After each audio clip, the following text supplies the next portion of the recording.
Gusto mo mamulot tayo ng itlog? June 30, 8:20 in the morning dito sa San Carlos City, Pangasinan. Dennis and Bency, nirequestan kami ni Ann tsaka ni Dexon na maging guest speaker ng itlog. Wow, etong itlog natin ngayon.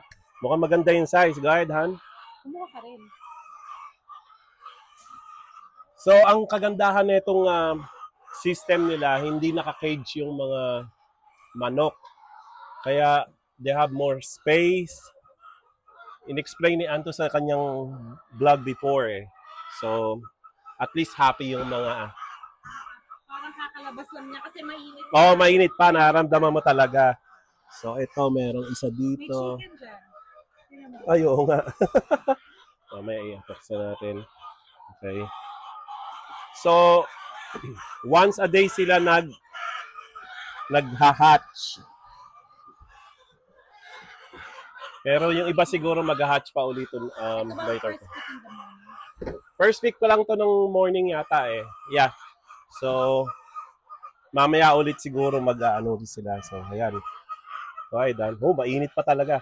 Ito, kagagaling pa lang. Actually, yung farm system nila is gaining popularity kasi sila na ngayon yung pumupunta dito para kumuha ng eggs.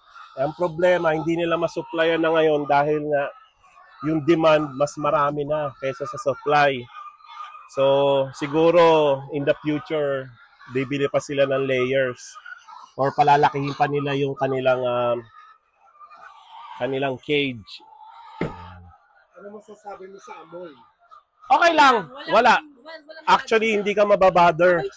Kasi baka worry ng mga gustong mag-business nito yung amoy eh. No.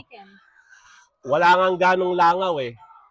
Mas marami pa yata yung lamok. Pero, as far as amoy, wala. Ano siya? Very clean. Kung medyo sensitive kayo sa amoy, hindi gano. So, yun lang.